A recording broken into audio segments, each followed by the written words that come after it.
Jai Shri Ram. How to deal with an atheist? You must have had some encounter with an atheist. Well, I too have had.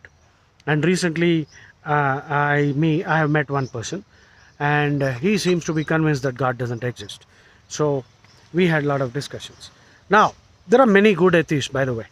Atheists, I've seen some atheists who don't believe in God, but they are very morally upright. They are great people, right?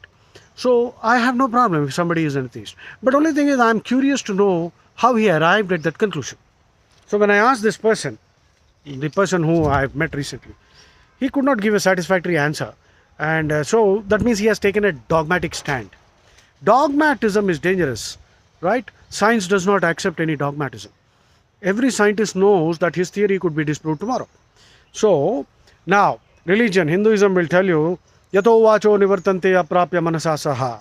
That means at some time the mind and senses will recoil, because the mind cannot really define God and comprehend God.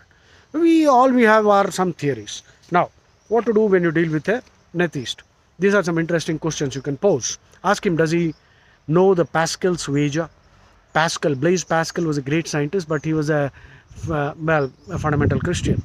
So Blaise Pascal's wager is very interesting. I'll explain that in another video. Then Anselm's argument. Anselm is another Christian priest. His argument is also very interesting. And then the third thing is double slit experiment in science, done by Thomas Young.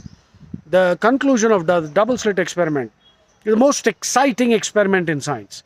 The conclusion, inescapable conclusion, is consciousness is the ultimate reality, because electrons seem to be knowing that they are under observation. And then ask another question. You pick up any solid object, there's no movement there, but deep down at the subatomic level, things are moving, the electrons are moving. If the electron is moving, and he believes in scientific laws, the law of inertia says that a thing continues to stay at rest until and unless an external force acts on it. So the question you ask is, who made the electron move? There must have been some time when the electron was static, and something must have made the electron move. That force is God. And by the way, how do you know who's your dad and mom? Your dad could not be. Did you get your DNA tested? You just trusted your mom.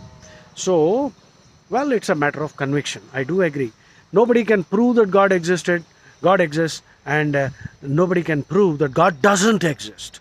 So it's a matter of conviction. And I think if you believe in a God like the Sanatan Dharma God, then you will be a good human being, and the world will be a better place. But not the gods of other religions. Because in those religions, they'll tell you either you convert or kill the fellow. Jai Shri Ram.